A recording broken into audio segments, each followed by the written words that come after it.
পৃথিবীর যে কোনো প্রান্তে চাঁদ দেখা গেলেই তারাবি, রোজা ও ঈদ পালন করে দিনাজপুরের ৫০ এলাকায়। সৌদি আরবের সঙ্গে মিল রেখে দিনাজপুরের অন্তত ৫০ জায়গায় পবিত্র ঈদ উল ফিতরের নামাজের জামাত অনুষ্ঠিত হয়েছে।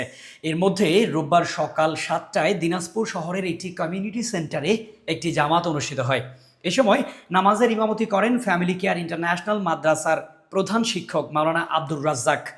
স্থানীয় ধর্মপ্রাণ মুসল্লিরা জানান, দীর্ঘদিন ধরে সৌদি আরবের সঙ্গে মিল রেখে রোজা পালন ও ঈদ উদযাপন করে আসছেন তারা।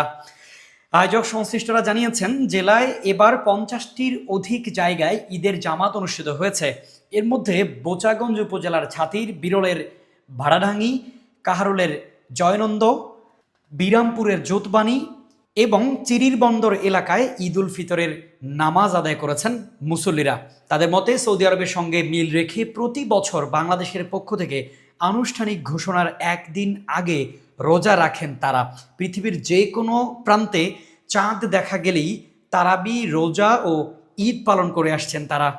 এ কে এম শামীম খান, নিউজ ডেস্ক, রেভলিউশন 24।